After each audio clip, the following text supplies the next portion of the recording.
Welcome back, everybody. Episode today is with Graeme Stirling from G's Cattle Creels. Graeme is also the head of food at Dockyard Social, so we're talking all things about the hospitality industry, both good and bad. Really curious to hear your feedback on this, so if you can give me a wee comment or a wee message on it, it'd be massively appreciated. Big thanks obviously to Let Me Repair, who is the main sponsor for the podcast. Paul has been very generous with us, and obviously from the career point of view, they are one of the main international service providers in the field of consumer electronics and computer technology, so give them a wee look on Instagram, or you can go on their website as well. Thanks guys.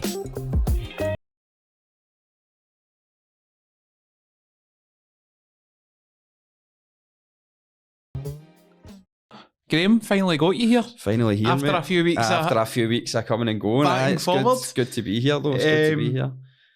Probably one of the busiest guys in Glasgow now with the Dockyard, I would say. I would say so. I left the grill for a bit of a quieter life, and I've just come out the pan and into the fire, as you could say. But it's good. It is good. It's going good. It's a really good place to work.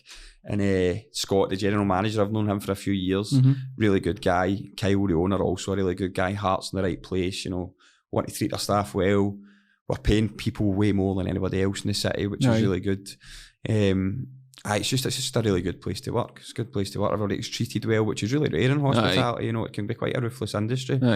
And there's a lot of dark sides to it, but I found since I've went there that in almost 20 years of cooking that I'm at my happiest, definitely. And I've got a team of chefs who've worked with me. My right-hand man, Chris, I've known him for almost 20 years. My very first day cooking, me and him were in the same place, and we've stuck together ever since.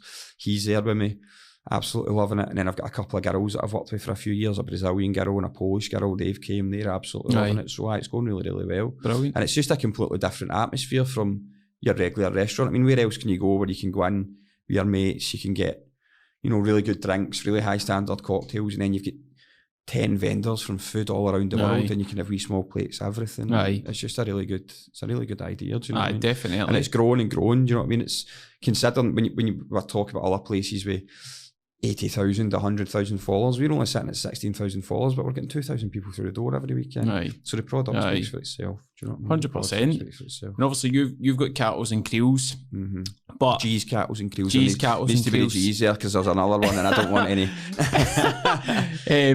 But the thing that got my kind of curiosity with you, when I'd obviously been posting a few things and you'd sent me a message, and the wee paragraph that stuck out was you'd obviously done the pop-up thing in the middle of a pandemic. Now, the first thing that screams to me is like, fucking hell, what is he thinking? That's what everybody said. That's what everybody said, from people that taught me 20 years ago to my colleagues now. They were like, what are you thinking? Not only is it in the middle of a pandemic, but you're going to do it on Boxing Day and you're expecting to sell tickets. And I was like, well, if you don't try these things, then you're never going to know if it works out. And it worked out really well. I mean, I put a bit of graft in behind the scenes in terms of getting some sort of people that I know that are, I suppose you could call them Scottish celebrities on the radio. Susie McGuire helped me out a lot. Alex Arthur, the old World Championship boxer, he done me a good turn. He helped me out a lot. So I got a lot of free PR, which really, really helped. And it's at the start, Chris and I were a bit, because I was doing it with Chris at Kofsky's, we were a bit worried the ticket sales were slow. Bear in mind as well, I decided to do this. So I decided to do it the 26th of December, but I decided to do it on the 9th of December, I think it was. I'd fancied a burger. And I said to the missus, I want a burger, but I also want a bit of lobster. I've not lobster in ages because the restaurants are closed. So we went down to Crown Street Radio Park and I seen frozen lobster and burgers, and I thought, you know what, I'm going to have a burger and a lobster. Put it together, ate it, and I was like, I'm going to sell this. I'm going to do a pop-up. What was she thinking at that point? You're off your nut. You're absolutely off your nut. So we got it going pretty quickly, and then ended up selling 200 tickets, which was really good because I done a profit share thing, so we donated quite a bit of cash to Castle Milk Food Bank as well, which was just quite a nice thing to do. Do you know what I mean? And maybe that helped with the ticket sales and whatnot. I don't know, but it went really well. Just surprised, you know. I thought, if I do 50 people, I'll do 50 people. I'll be happy. It was something just to sort of keep me going, kind of thing. And that just took off. And then from that, I've got a friend who owns various different places across the city. A fella called James Newton, absolute gold, really good guy. Dealt with him for years. He's got his own recruitment firm for hospitality, and now he sort of owns a few restaurants and whatnot. And he had a wee place in Argyle Street, and he phoned me and he said, "Listen, if you want to keep this going, you can have the restaurant for as long as lockdown's there." So me, Jamie, who was the general manager at Grill when I was there, we worked together for about 10 years. Me and Jamie, my wife, and my right-hand man, Chris, who I mentioned earlier on. We went in there, and at first we were a bit at a loss at what to do, and then we ended up just creating these boxes. So it was restaurant standard food. We'd do all the prep, practically cook everything, deliver it to people. They'd pop it in the oven for 20 minutes, and they'd have a restaurant standard meal. Again, thought, we'll do 20 or 30 a week, 200, 300 a week. Just right for the get-go? For the get-go. 4 or 5 drivers on the road, far to Edinburgh to Kilmarnock. It was absolute carnage. We were just like, we were not ready for this. Why do you think it kicked off so quickly? But just I don't know, to be honest with you. I mean, as I say, the social media thing grew quite quickly. I just used my personal page to begin with, and then I turned that into a business page, and it went from, by no stretch of imagination is it big numbers, but I went for, friends and family, 300 people, and then it went to sort of 1,600 followers within like 3 or 4 days. So there was this week period where it just really, really blew up. And then there was a lot of people I went to school with and stuff that were ordering and then sharing it. Like so I went to school in Cumbernauld, and so it was, and then I've got friends in Falkirk, and it just sort of spread. It's just again the power of social media. Do you know what I mean? And it just spread about, and the quality of the food was really good. And because I was getting a good price in the restaurant and stuff, we brought the price down. So the margins, you would usually go for about 70% profit, but we brought the margin down because we were just doing it. It was really just for a bit of fun, to keep us going and, mentally get us out of the house and whatnot during lockdown. And it just really took off. And then I've always sort of wanted to do my own thing, and I guess that was a catalyst to think, right, well, I can probably do this. So lockdown ended, went back to the place I was working, and then Kyle phoned me. Said, how do you fancy a challenge? How do you fancy taking on the Dockyard? And I was like, I used to go to Dockyard. Me and my wife went to Dockyard religiously every Sunday. Absolutely love it. And I was like, it sounds quite good. Do you ever think about it and whatever? Like, when would you be looking for me to start? And he was like, yesterday. So I went in and seen him, and the rest's history, as they say. So I feel like I've been there for months because I've not really had much time off. But I've only been there 3 weeks, but it's going well. And that's all came from... It's all came from an idea to go and have a burger with a bit of lobster. Exactly, mate. I was just fancied it for my dinner, and it just took off. So it just shows you, I guess, if you just, I don't know, if you just get a wee bit of balls to, to give it a try, then it can work. Do you know what I mean? It can work. And did you have obviously when you'd opened the pop up in the restaurant and you were doing like the kind of kits, etc. Did you have a point where you were like, this has got potential for kind of longer term? Absolutely, absolutely. It was. We were sort of looking at investment and stuff like that, and then I felt like the time that will come. I mean, that's a future plan, definitely, to get, I'll be at the Dockyard for a few years. Everywhere I've worked, I've always gave them a few years. I'm not one of these, you get a lot of people in the industry that just sort of jump about. So I'll be there for a few years, absolutely. But I do think in the future that that'll become its own brand, its own restaurant, hopefully anyway. Because I think the appetite's there for it. It was shown, if you can sell it a day in Boxing Day in the middle of a pandemic, then I think you're in a good shout to maybe get people through the door. Do you know what I mean? Definitely. So fingers crossed in the future that's the route that we'll go down. But as I say, the Dockyard now is just a dream, just absolutely loving it. It's a complete change from the restaurant sort of environment, a lot more relaxed. As I say, obviously being able to pay people a wee bit more than everyone else is paying, and treating people a bit better. They've got, because we're only open Friday night, Saturday, Sunday, we're giving chefs Monday to Thursday off at night. They're in for maybe 10 till 2, which is unheard of. Guys are doing 14, 16 hours a day for minimum wage. Do you know what I mean? So it feels it's quite a nice feeling being able to give people the work-life balance and the wage to go with it, which is completely unique. And it's something that Kyle and I are quite sort of passionate about trying to change hospitality, because it's not. I feel hospitality is an industry that's, it's classed as unskilled, but I don't see it as unskilled, It's a tough industry to work in. And definitely.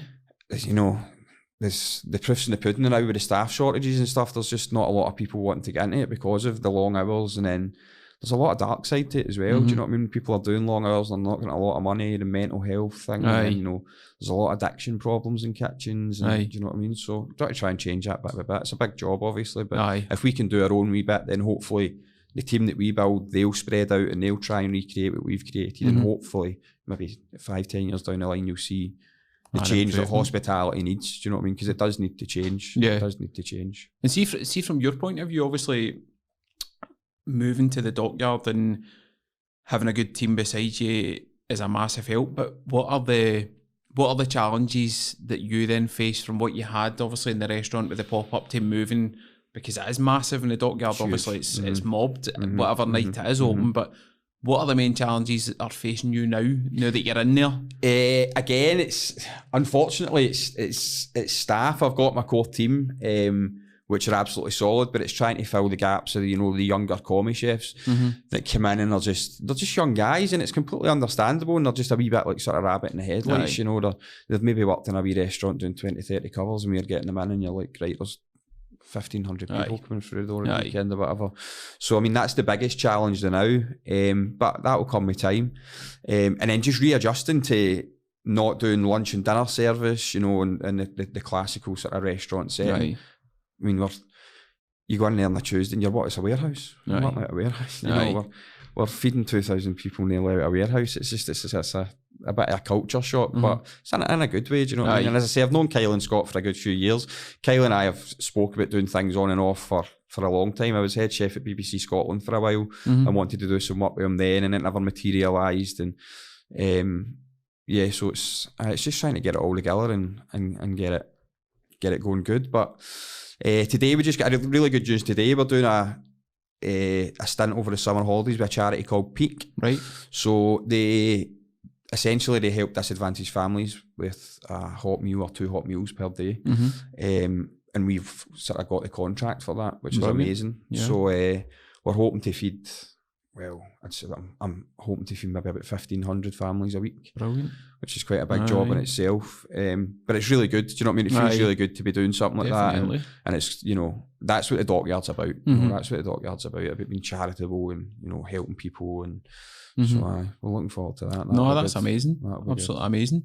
And just touching on what you said there about the staff side of things, obviously it's an industry, I've never worked in that industry, but from the outside looking in, I don't think there's many more intense looking industries when you're looking at it from outside. But see, for people coming in, as you said, like young chefs or people that are new to it, is it a kind of sink or swim environment? It is, and it has been for a long time. And this is what my colleagues and I have been talking about. It's when we were trained, you know, it was tough going. You know, you were sort of, I would say it was almost bullying, essentially. You know, it was, you were told you weren't good enough, and that was, you know, they would break you down to build you back up, kind of thing, which I just don't agree with. You know, I think it's a terrible way to teach people.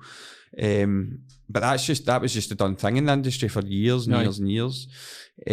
So that's what we're trying to change with the young people coming in. You know, instead of giving them a hard time or telling them they're doing this wrong or that wrong, you need to understand that they're young kids and that they've never stepped foot in an environment. And like you say, it's a ferocious environment. You know, it's fast paced, and that goes back to the whole thing about it's classed as an unskilled industry, which I think's up for dispute. I mean, I'm not saying that we're, you know, doctors or brain surgeons or anything, but it certainly takes a lot of skill to 100%. To climb the ladder in hospitality and get to a point where you're running big venues and whatever. I mean, I don't think that's unskilled. I think that's unfair.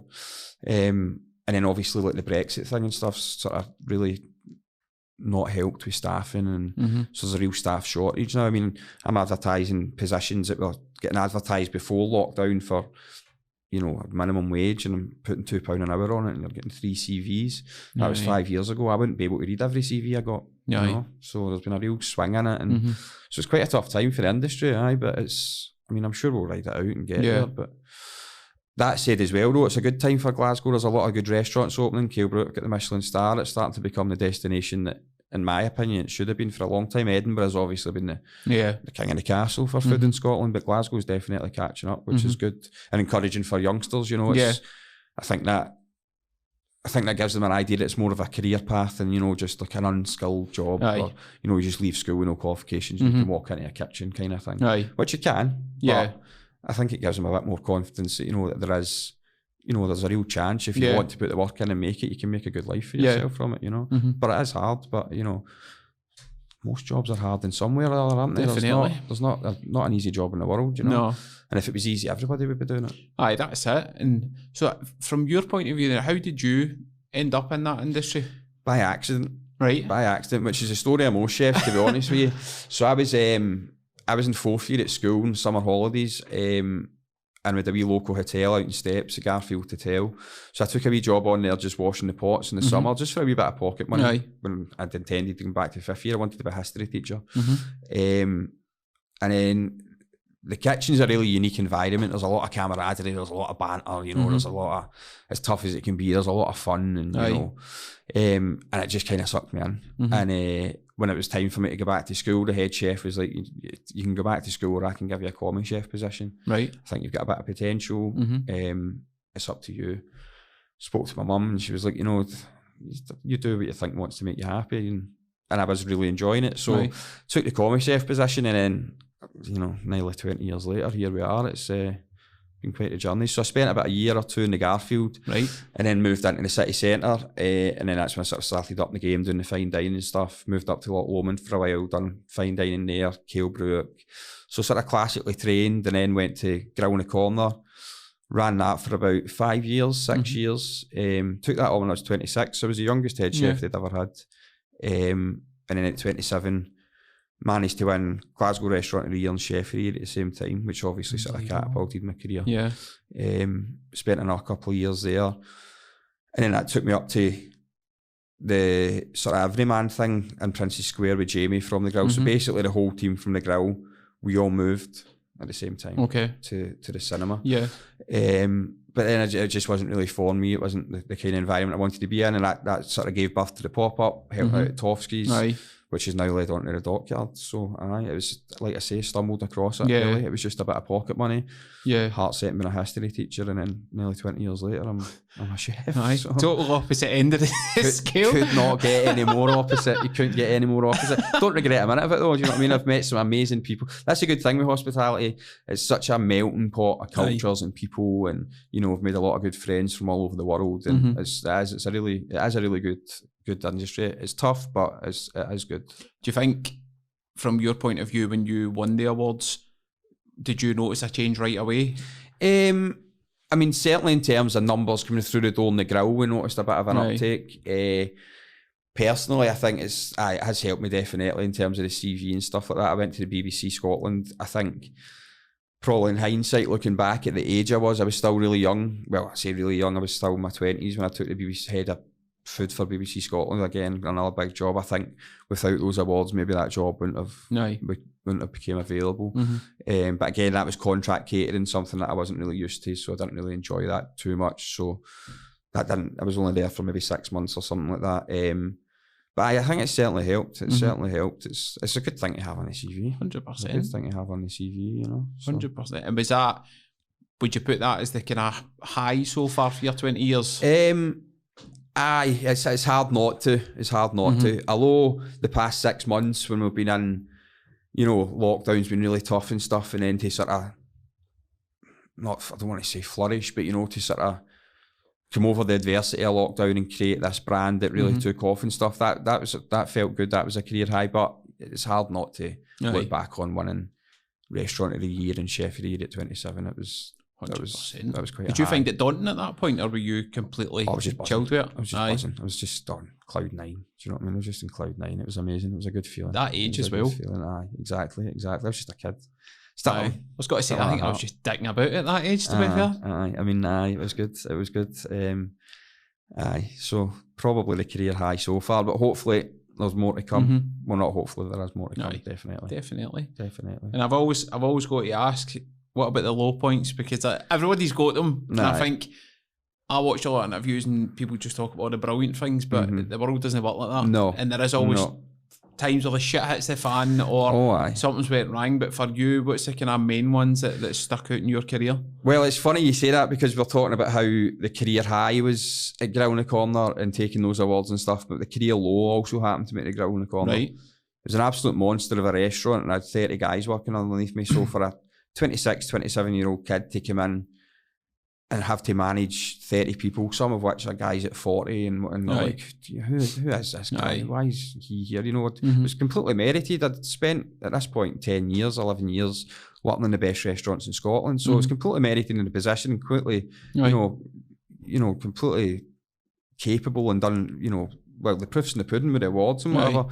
But that was a real challenge, was getting the guys on board with someone so young. I think they were just like, this guy's, you know, he's too young to be doing this. Why should I be taking orders off of someone 20 years my junior, blah, blah, blah. But we turned it around. But just with the sort of size of it and that team, and then being there so long, there got to a point where I just sort of it was essentially a bit of a breakdown, to be honest with you. It just got too much. And I just had to take a wee bit of time out. I took about 2 months out because there is a real dark side to hospitality. Addiction's rife.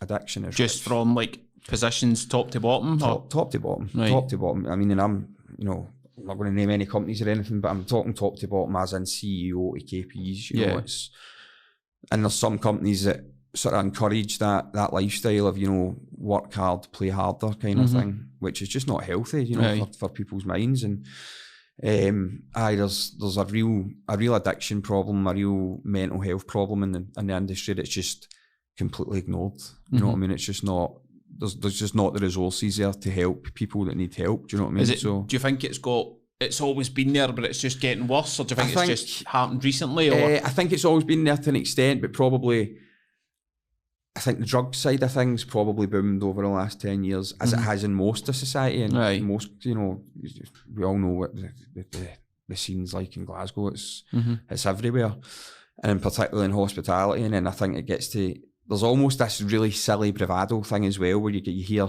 I've heard some of my team talking, and it's like, oh, I was at, you know, X club last night, and I took this and I took that, and I had 3 hours sleep, and then somebody pipes up, oh, I had 2 hours sleep, oh, I had 1 hour, and they wear it like a badge of honour. And you're thinking, guys, you're really not doing yourself any favours here, and that's going to come crumbling down round about you. And I was no angel when I was younger either, and I think that played a part in the sort of crash that I had. Do you know what I mean? And then it was quite tough to deal with after winning those awards and all that, and then, you know, just sort of crashing into a depression and completely, you know, why is this happening to me and blah, blah, blah. But fortunately, just dealt with it head on, went for some therapy and, you know, sort of spoke to people and got myself back in the game. But it's something that's really lacking in the industry, and it's something that needs to be addressed, is the sort of mental health and the addiction side of things, because it's what people don't see. People go to these restaurants and they don't think that the guys in the back are doing 14 hours a day, 5-6 days a week. Do you know what I mean? And then for the release, they're drinking copious amounts, or they're taking copious amounts of drugs, and there's no real support system for them. So I think that's something that really needs to be addressed in the industry. Do you know what I mean? Particularly if we're wanting to keep young people coming in. Young people can come into the industry and they're looking at guys in their 30s that are, and, you know, not in the best of conditions. It would put any kid off. Do you know what I mean? So there absolutely needs to be, you know, more of a support system in place. And I think the hours that people are doing are just, it's just too much for people. You can't expect people to work 60, 70 hours every week and get 100% out of it. Do you know what I mean? It's not physically possible. It's not physically possible, absolutely. And it's came to show now that for years and years you were told, or, you know, if I had a really good chef, for example, and I wanted to pay my £1 more, I'm working in places, again, won't name any places, but working in places, and then the position I was in as head chef, I would know what they were taking bottom line profit every year. And you're talking some places were taking, you know, close to £500,000 profit, but they couldn't give one of my best chefs an extra £1 an hour, you know. So how would they rationalise that? What would they... They wouldn't. No, they wouldn't. It was just a case of, no, that's can't do it. The company wage structures this, and that's what you've got that to work with. You need to make that work. But now that we've got the shortage through various different things, people not wanting to get into the industry because of all these problems, Brexit, whatever, you know, a lot of EU workers that we relied on heavily, who were absolutely amazing, are now, you know, not here working.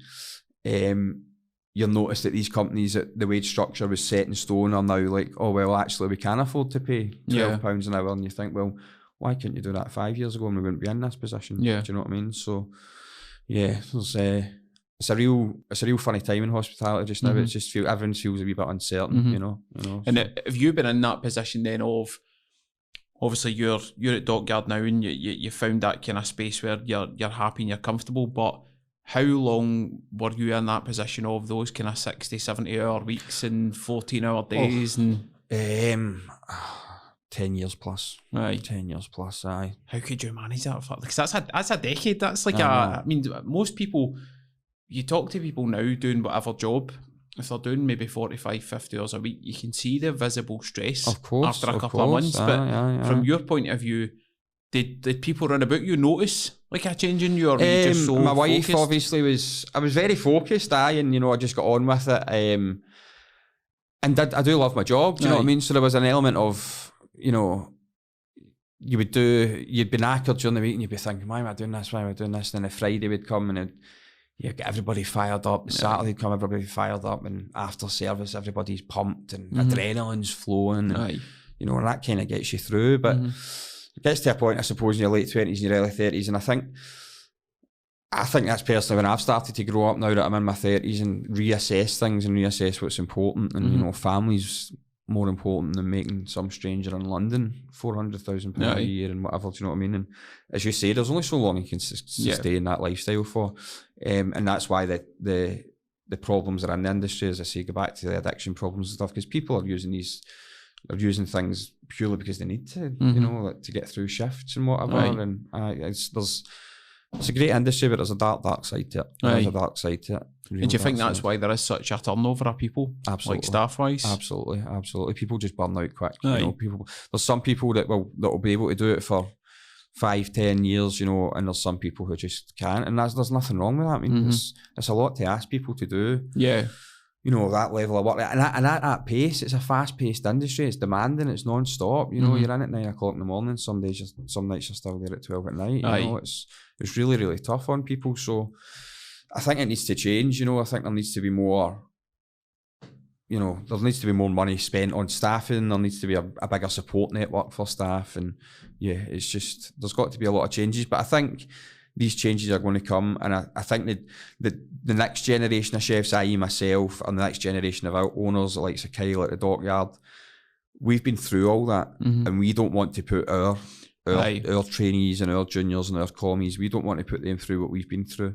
So hopefully that's sort of more widespread than just like us. I think there is a lot of people who realise that that's not the way to do it. We need to change it. It's been like that for as long as kitchens have been around 100 years, and it all stems from like the French chefs and all this, you're weak if you can't do 16 hours a day and whatnot. So I think that the tide's changing with people like my age now who are in the senior positions, who are running the big venues, and we're doing things a bit differently. Hopefully this is the start of the change. I'd like to think anyway, you know what I mean? Because we need to get kids back into the industry, otherwise where is the future in industry if we're not getting kids through the door, And do you think people nowadays that want to come into that industry, do you think they can sometimes underestimate how hard it is? Absolutely. Even if you were to take away obviously all the negative parts of it, it's still a hard job, it's still a demanding job, but do you still see examples of kids coming in and they've got no idea? No, rabbit in headlights. And that goes back to the whole unskilled thing, because it's a very easy industry if you want to drop out of school in 4th year and you can walk into a kitchen and you've got a job like that. If you're a young kid, there's so many places you just need a set of hands and they'll take you in, and you're a lot of the time the kids that come in are just like, wow, this is insane, and it just doesn't set a good example. So you'll maybe get 6 months out of them, 3 months, a year, I don't know. And then they're just like, no, I can go and stack shelves in Asda and get £3 an hour more, less stress. I can go back to college and do something else, or so there needs to be change from the bottom to the top. Absolutely. Do you think it takes a certain type of person to work in a kitchen? Because as you say, it is a unique environment, and it's probably, it's not comparable to like an office or something, because there's not the same intensity. But from your experience, what do you think it takes for somebody to come in and kind of not hit the ground running, but grow? I think for me, the biggest thing that I look for when I'm hiring people is personality. Everything else can be taught, like anything. You can teach people how to cook, as long as they've got the right personality and the right mindset, and confidence is a big thing. If you come in and you're sort of, you're a bit timid or a bit shy, it's going to be a tough gig for you. Because there's a lot of big characters in kitchens, do you know what I mean? Like, really big characters, because the people that do make it, they make it for a reason, because they're mentally tough, they're strong people, you know, and that there's some real characters in kitchens, do you know what I mean? So, for young kids coming in and seeing that can be quite off-putting as well, do you know what I mean? So it does take, I think you need to have that confidence from the get-go. If you've not got that confidence from the get-go in your ability, or, you know, if you've just not got that, then it's going to be a tough ride for you. Do you know what I mean? And I think now as well, a lot of people are they're realising that there is other options out there that are a lot less stress free. So they're going down that route, and you can't blame them. You can't blame them until there is change, until there's better support networks, and, you know, people are looked after more, you know, better and stuff like that. So it's a tough going industry. It's a tough going industry, especially for the youngsters. Do you know what I mean? It's looking back, I'd quite often think, you know, how am I still here after nearly 20 years? Do you know what I mean? Like, well, that's a few people had actually sent that into me when I said you were coming on, and it was all around. And you've touched on, obviously, you went through that process of getting absolute shit off head chefs like constantly, but has there been times where you thought, fuck this, I'm done? Oh yeah. Absolutely done. Oh yeah, absolutely. There's been a few times I've thought about it, There've been a few times, as I said, I took a few months off. After Ground the Corner, I get married, and I was just like, I'm just taking a few months out. I need a few months out, work out what I'm going to do. My whole family work in the NHS, so I was like, well, I'll go and retrain and be a nurse. Well, I just do what the family have done, and then I just keep getting sucked back in. Just keep getting sucked back in, because there's a real buzz to it. There is a real buzz to it that's completely unique to hospitality. So I think after this amount of time, it would be a real culture shock to go and do something else.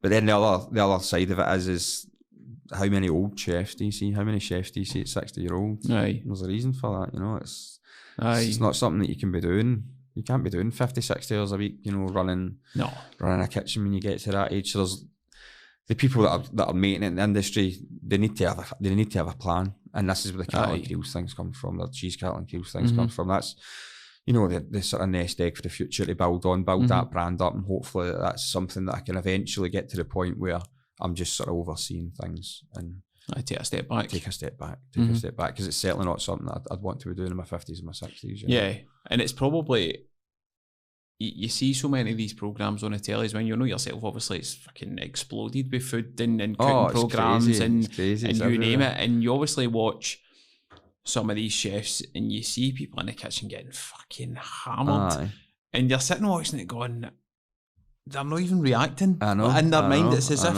like, it's the norm. It's a bit like the army. It's programmed. That's the best way to describe it. It's so military-like. I mean, I've had, some crazy stories of, you know, like, things getting thrown at you and, you know, being told that you're this or that. And you think, how did I cope with that as a 17, 18-year-old, 19-year-old kid? Do you know what I mean? But we were a band of brothers when we started out. Like, my right hand man Chris, as I said, we've worked together for years. Like, we would just, you know, live by each other. We'd constantly there for each other. We'd constantly bail each other out. You know, if somebody needed help, you'd help them, and that's lacking now in the industry. There's a lot of there's not that sort of same team spirit anymore. Do you know what I mean? Which is a bit of a struggle, because you can't really teach that. You've either got that mentality to go in and help each other and, you know, support your colleagues, and you don't. You can't. Some things can't be taught, you know what I mean? So it's just trying to find the right people to do that. But I mean, I feel like I've come on and it's, you know, shown it in a negative light. It's a fantastic industry. It's an amazing industry. And I think you've gave both, to be fair, because I think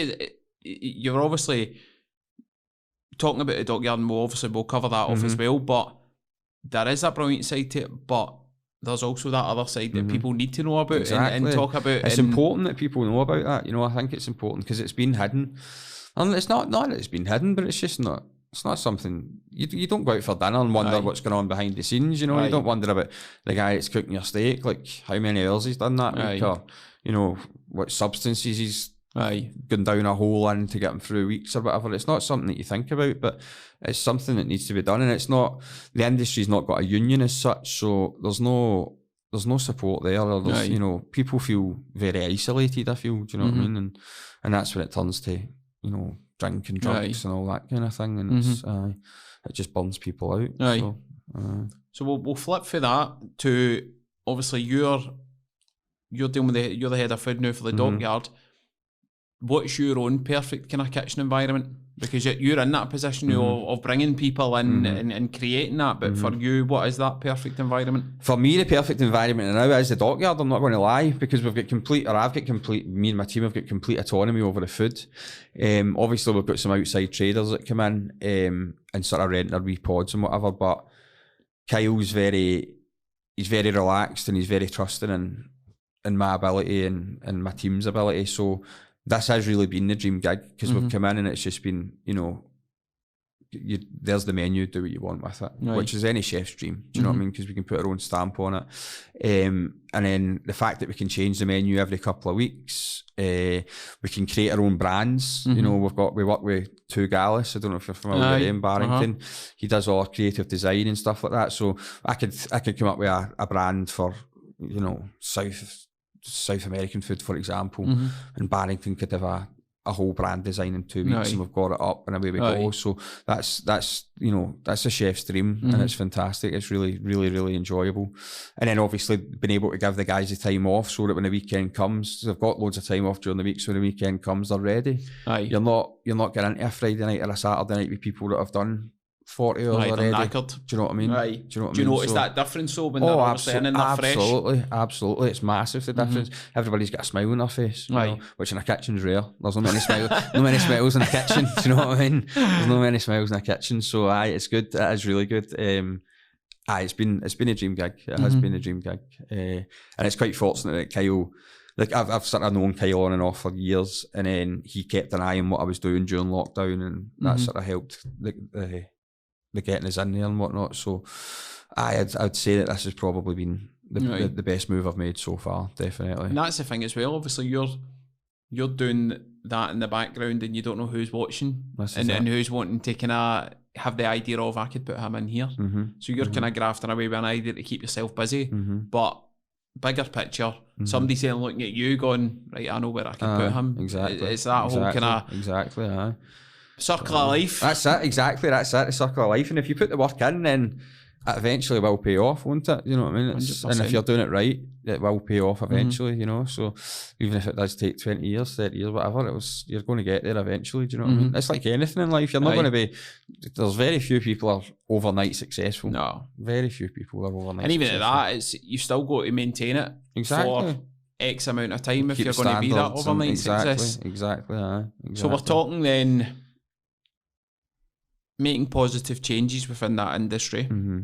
So if you've got kids listening into this, or kids that are messaging you, and I always get kids kind of school age messaging me, what would you say to them now about joining this industry, given the kind of changes that you guys are trying to make to encourage people to maybe give this industry a try? What would your kind of thoughts be? It's an amazing industry. Do you know what I mean? There is nothing quite like it. Like I said, like the atmosphere, the friends you make, the people you meet from round about the world, and then the opportunities that it gives you, like opportunities that I never took when I was younger, which in hindsight I probably should have took, but there's nowhere in the world that you can't go when you learn to cook. There's nowhere in the world. You can see every country in the world. You can do all the travelling you want. You can go and work in yachts, you can go and work all over the world. The possibilities are endless.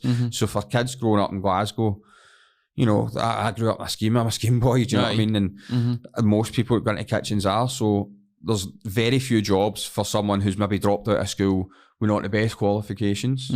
There's very few jobs in the world that you could walk into after leaving school in 4th or 5th year with not the exam results you necessarily wanted, and still have the opportunity to go and travel the world. Do you know what I mean? That's huge.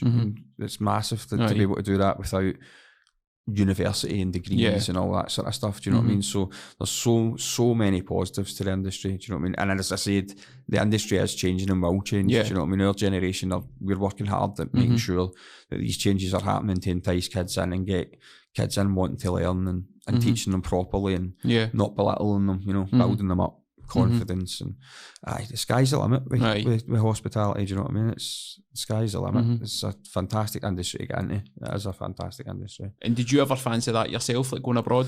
I did. I had the chance when I worked at Loch Lomond. I had the chance to go to Paris to work for a while, but just a young guy, had a girlfriend at the time and a flat and commitments, and it just wasn't the right time. And then I ended up doing quite well here anyway, do you know what I mean? I worked at the likes of Brook, and I, worked in a lot of good restaurants. So as much as it would have been good to go, I still sort of earned my stripes here, do you know what I mean? But that's for me, that's the biggest thing for young people getting into the industry, is how, how wide, how far you can go, literally across the globe, do you know what I mean? It's sky's the limit, you can go anywhere. I mean, that's got to be, for a kid, that should be, I'd imagine that'd be quite an exciting prospect, do you know what I mean? 100%. And if you could have went anywhere, or even just now, if you could go anywhere, is there any countries you'd love to go and cook in? Well, I spent a bit of time in South America. My wife and I went to South America for about 4 or 5 weeks a few years ago, and I'd go back there in a heartbeat. I'd go back there in a heartbeat. It was just amazing. The food, the atmosphere, everything about the place was just incredible. It was just incredible. And spent a bit of time in Peru, which is a bit more, I wouldn't say westernised, but it's a big, it's very modern. And then we went to Bolivia, which is a complete opposite end of the spectrum. And the food and stuff there was just unreal. It's stuff that you've never even heard of, do you know what I mean? So I think if I was going to go anywhere, it would probably be back to South America. That would be where I'd want to go. I do want to go back, and maybe go back for a wee bit longer and try and do some stages in kitchens and stuff over there. Just go and work for free for a few weeks and whatever. But that's definitely where I think it would be. And I think that's the food that's going to be the next, big trend that's going to come, because it's absolutely amazing. And it's still relatively unheard of. There's a few places in London and stuff that are doing it, but there's nowhere north of the border doing it to any good standard. Do you know what I mean? There's a gap there. Aye, definitely. See G's, Kettles and Creels in Bolivia. And Creels in Bolivia. That would be the dream, mate. That would be the dream. Aye, I love that. I would absolutely love that. Definitely, aye. I got a few questions in for folk. People are obsessed with kitchens. See the whole working environment of a kitchen. Somebody had said to me, obviously it's always a challenge. It's always a challenging environment, but is there any kind of moments that really stick out for you that you look back on and be like, I don't know how the fuck I managed that? There's a few. There is a few. Like I said, the Grill in the Corner at the time was by far the busiest restaurant in the city, and the numbers were just crazy. We were doing 700 covers on a Saturday, but we were doing a real high standard of food. And looking back at the time, it was fine, but looking back on that, I was like, how did I manage that for 5 years? Do you know what I mean? That was a real graft. And then like moving up to Loch Lomond to work in the golf club, which was like private members, that was a completely new world, and that was pretty tough going. That was pretty tough going. But that's like any job. There's going to be parts of it that are going to be tough. And, you know what I mean? That is what it is, kind of thing. But I'd probably say the Grill in the Corner. Looking back, and that was the tough one. See with that amount of covers though, and obviously you're the head chef at that point. How do you make sure that all the plates gone out are spot on? Do you know what I mean? Because there's just so many. It's tough. So many moving parts. Well, most kitchens, to be fair, have got the pass, you call it, which is where the food gets up, gets checked, gets plated, gets garnished and finished and sent. Usually that's a one-man job. It was a three-man job at the Grill, so I would have somebody at my right, somebody at my left, and I'd be in the middle. So I wouldn't technically be plating up. I would just be taking the checks, and then so that way I could literally see every single plate of food that left the kitchen. And then at the other side of the pass, there'd be a manager triple checking everything. That was the only way to do it.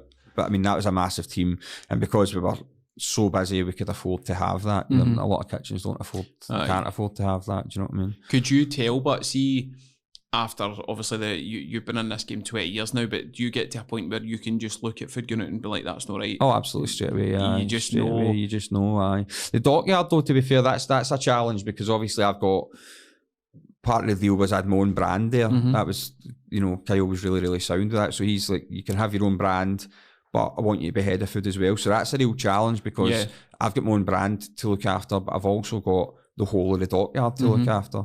So that's been a real challenge, trying not to get sucked into to my own thing, because that's not what Kyle's paying me for, essentially. So that's a challenge. We're only 3 weeks in and we're getting there, but it's a challenge because it's so busy, and I've only got 2 people in each pod. So I'm trying to, make sure that the standards that I've set for my brand aren't dipping, but whilst keeping an eye on another, 6 or 7 venues. That's been pretty tough going as well, but really rewarding. And we've had some great feedback so far from the likes of Barrington to Gallus and whatnot, who've been going there for years. They're saying that the food's the best it's been in best it's been in a while. So that's really promising after only 3 weeks, and the numbers that we're getting through the door is good. Don't get me wrong though, the Euros haven't helped. Everybody's just in tanning pints. Do you know what I mean? It's the food sales haven't been what we quite expected, but once the Euros are out of the way, I'm sure that'll pick up. Summer as well, isn't it? Summer. Everybody's been locked up. Summer, football's on. I know what I'd be doing if I was going out. Do you know what I mean? I'd be hammering the pints as well. So, well, the thing is, you're probably getting more and more people are kind of turning into foodies now because there's so much variety. This is me and my friend, or my mate Chris, who works with me. We were talking about this the other day. Glasgow's changed so much in the last 10 years, 100%. Particularly in hospitality and the food and drink scene. It's really, it's went from like your old man pubs and your steak and chips places, and now you get a Michelin star and fancy cocktail bars, and it's really started to up its game. Do you know what I mean? Which is good. I think the Commonwealth Games played a big part in that as well. Yeah. It's starting to grow for them. You'll put a lot of business into the city, and then we've got this big summit coming up as well, which is going to be really good for the city. So, it's a good time. It's a good time for the city. So hopefully we can just get some more kids in and get them trained up and carry on doing what we're doing. Future generations. Exactly, mate. Exactly. I've got to ask, right, and this is this will be a pure stereotype question, but see when you're at the pass and you see something you don't like, you'll be 11 hours into a shift. How hard is it not to lose your absolute shit? There might be people that will be listening to this and they'll be like, "He better tell the truth here." So back when I was sort of younger, in my 20s, and I'd won those awards and stuff, I guess my ego probably did get a wee bit out of control. I'm not going to lie. So I was probably a wee bit mouthy, not quite Gordon Ramsay, but there was a wee bit eye effing and blinding.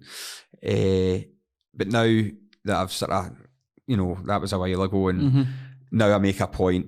The guys that I work with, we had a conversation about it yesterday, and they've worked with me for the last 2 years, and they've never heard me raise my voice once. And that seems to work better. I think it was a pressure thing at Ground the Corner. I felt like because I was so young and I was managing all these older guys that I had to be this big presence and loud and booming and shouting and bawling.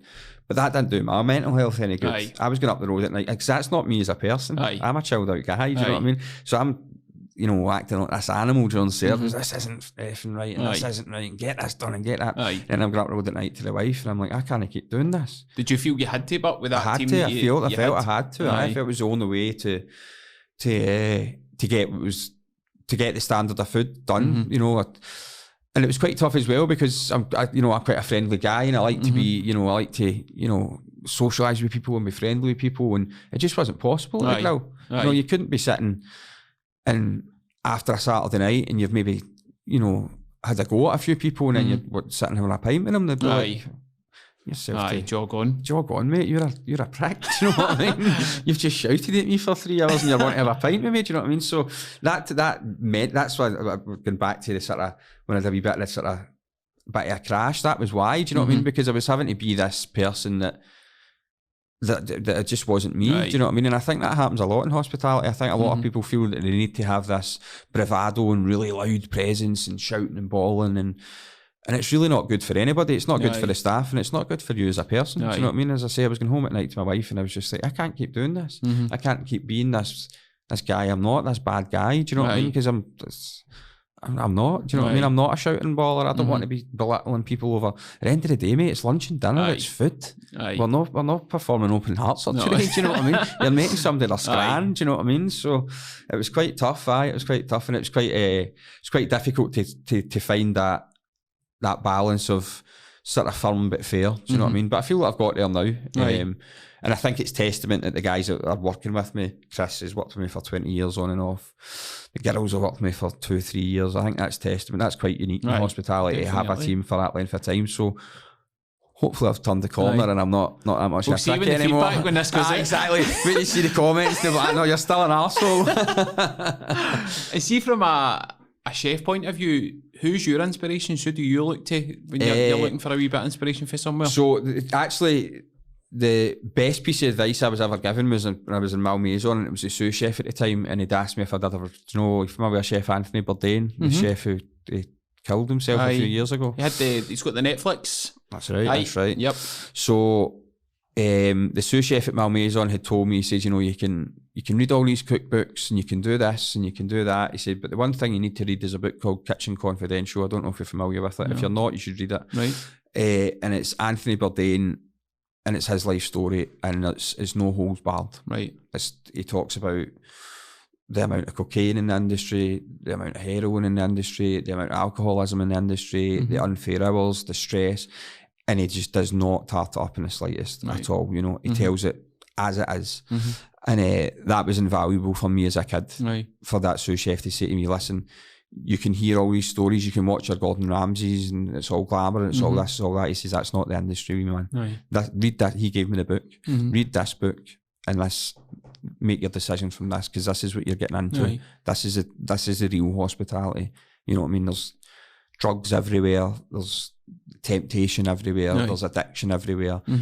You need to understand that from a young age. So I read that Kitchen Confidential, and that was it for me. When I read that, I was like, this is, although it was dark and it was, you know, there was a lot of, like I say, a lot of drugs and a lot of this and a lot of that. Once I'd read it, I was like, no, this is for me. I'm going to do this. You know, Could you see the good in that as well, though, when you were reading it? Because although he lifted the lid on the darkness, he also spoke about how fulfilling hospitality is. I mean, feeding people is just... It's something that's enjoyable. People, if you get your pals over or whatever, or somebody's cooking you a meal, or you really appreciate it. You know, you think somebody's put their time and effort into that. Do you know what I mean? And, so there was a lot of that in it as well. You know, and that was it for me. Once I'd read that book, I was just like, right, this is it. This is a job. This is a game for me. Do you know what I mean? That's a real game changer, and that's the biggest piece of advice, going back to previous questions, actually, the biggest piece of advice I could give to any young guy that's wanting to get into an industry is read Kitchen Confidential by Anthony Bourdain before you do it, because that will give you a complete insight, a truthful insight into what you're getting into. Right, okay. Really good book. You should, honestly, it's an absolutely fantastic book. Absolutely fantastic book. Interesting. I'll put you in the spot here. Now, I'm not exaggerating when I say about a dozen folk asked me this when I said you're coming on.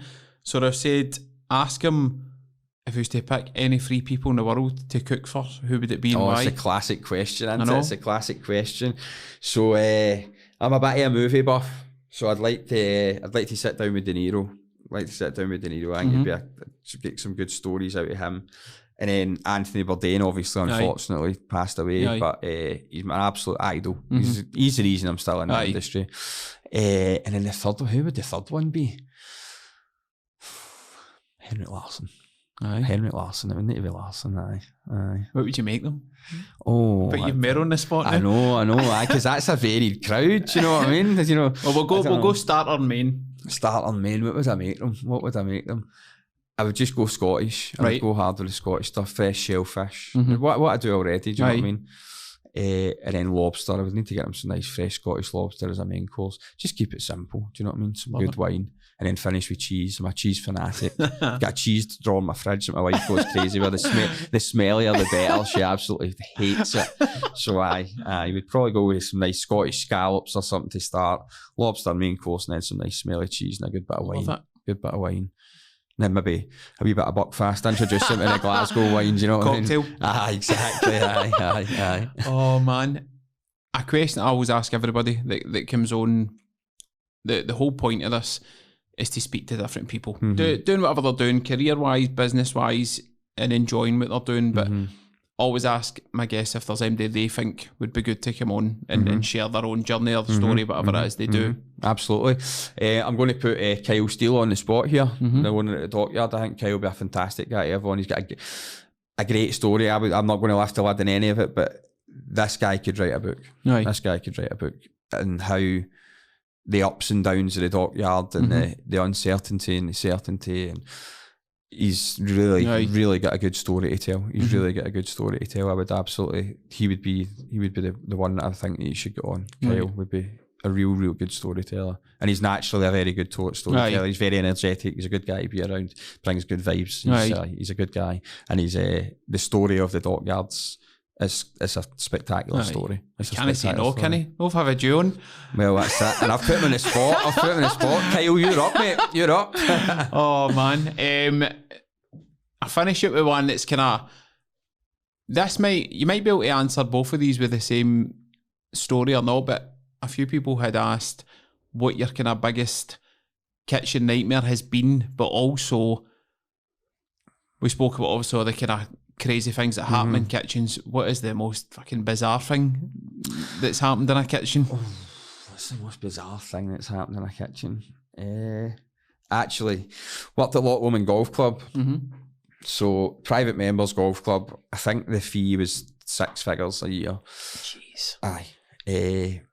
Royalty were members and stuff like that. So we had a fella from the Isle of Wight who was a member who used to fly in, and there was a helipad there. They got I think the helipad might have been just for him, if I remember right. So he flew over in the helicopter for a round of golf, got there, was pissing down with rain because it's fucking Scotland. Went into the wee cafe bar bit, bought his pals a pint and a burger, looked at the weather, it was raining, jumped back in the helicopter, back to the Isle of Wight, all in 2 hours. I was just like, this is absolutely bizarre. Just a different lifestyle, do you know what I mean? Just a different lifestyle. That was up there with the most bizarre I've seen. Aye. Crazy. And what about kitchen nightmares? You must have had one in 20 years. One? Thousands, mate. Thousands. Busy Saturday service in the grill, and it was again the old rain pissing down, and there was a hole in the roof and the kitchen flooded. I actually got it in video, and I'm talking, mate, it was like a water, it was like Niagara Falls coming in on top of all the fryers and top of the cookers. We phoned the head office down south, and they were like, "Can I just keep cooking?" Was the restaurant full as well? Full. Oh, man. Full, mate. Full. And it was just like pissing in. Chefs were drenched. It was absolute carnage. And then they were asking us to keep cooking. But we eventually obviously pulled the plug because we got the Sparky out and a plumber, and the two of them were like, listen, you need to close now. This building's going to burn down. Do you know what I mean? You need to close down now. We ended up having to close for a few days. But that was absolute madness because it was just middle of service, and then I turned, everyone was going fine, turned round, and it was just like, just water everywhere. So that was a kitchen, that you could call that a kitchen nightmare. I think it's fair to say that's the times where surely you're like, I wish I was on a fucking yacht somewhere just cooking for somebody. Exactly. Don't need this. Exactly. I've got a mate who does that actually, and he's always on at me. You need to come and do this. You need to come and do this. But it's hard when I've just bought a house, got a wife, and it's nice in theory just to jump off in a yacht and cook for somebody, but sometimes you get commitments and whatnot. So suppose, but with that kind of element of client, you've got folk that will complain about everything. Everything. It's a totally different arena, isn't it? Aye. I mean, you get people at Glasgow. Do you know what I mean? Does that bother you? But it used to. It used to bother me a lot. TripAdvisor, I absolutely detest because I think you've gave Joe Public a platform, and the public are entitled to their opinion. It's their money. They've worked hard to earn the money to go out for dinner. They're completely entitled to their opinion. But there's some things that, at the grill, the TripAdvisor, we were so busy, the TripAdvisor was so busy, and you get people that you would remember from the Saturday night, it was, all my steaks not medium rare, and you're just like, right, well, I've been cooking steaks. I've cooked maybe 100,000 steaks, and I know it's medium rare. It might not be your medium rare, but it's medium rare. And then they'd be on to TripAdvisor, and then they'd absolutely slate you, and you think, I've got 30 guys working behind me here that have bust their balls all week, and they're getting absolutely shat on. You know what I mean? I just think TripAdvisor's not, for restaurants, it's not been a great thing for the industry because it's gave the public a platform to, they think they're Jay Rayner, they think they're a food critic. Do you know what I mean? And more so if they don't see it in the restaurant and then go home and that's the worst. That's the worst, honestly. How's your meal? Oh, it was absolutely fantastic. Can't wait to come back. And then they're like that at home. It's absolutely shite. I hate it. I want my money back. Aye, that's tough. That's tough. But that's just the way the world, isn't it? It's just another social platform for people to shout and ball on. Do you know what I mean? That's probably another thing as well. And something that is probably been into the chef industry now as well as social media, but fan of it, not a fan of it, what do you think? Social media, the TripAdvisor thing, put that out of the equation, can't stand that. Social media it's worked wonders for the industry, it has worked wonders for the industry. But then there's also a lot of places who, you know, have got a huge social media following and their products maybe not necessarily as good as other people's products who don't have the same following. And so there is a bit of imbalance. But then I guess it's just up to yourself or the owners to make sure that they're working the social media. You need to be on it every day. That's a job in itself. And unfortunately, not a lot of places have got someone who can you know, give their full day to social media. But I do think it is a good tool. It is a good tool because you can get your product out there, you know, you eat with your eyes. You eat with your eyes. So you can get your product out there, people see it, and, you know, it's definitely helped the industry, I think. It's more positive than negative, I would say. More positive than negative. Superb, mate. It's been brilliant. It's been good to talk to you, mate. It's been good to speak to somebody that's lived in that industry for so long, has also lived in it when it was probably one of the hardest gigs about to go for kind of coming in at an entry level to being a head chef and putting up with no end of shite to get there. Exactly, and you've obviously come out the other side and you're bringing in people now with the focus on, we don't want that, we want to get away from that. And obviously for people coming in, I think this is a brilliant episode for folk to sit and listen to and go, here's the good and the bad. Make your mind up. We talk about that book as well. Go and read things, go and check out things, go and make a decision. But it's good just to get that open. I love it when folk come on, it's no fucking sunshine. All sunshine and roses. Work, no, you've got to be truthful. You've got to be truthful, especially in an industry like hospitality. Do you know what I mean? Especially in an industry. I would never come on here and be like, oh, it's great, it's this, it's that, you're going to love it, blah, blah, blah. No, there's a dark side to it. Do you know what I mean? And you know yourself, if you've done that, the comments would then be you're talking absolute shite. Rubbish, exactly. Like, I've worked for you, I know you're lying. Exactly. No, it's been tremendous, mate. And obviously, the Dockyard side, I hope it grows and grows for you. Fingers crossed, I'm sure it will. We're on the right path. 100%, and I'll be there for the Bolivia opening a cheese kettles. That's it, mate. Definitely. That sounds good, my man. Top man, mate. Thank you. No problem. It was good to talk to you, mate. Cheers. Nice one.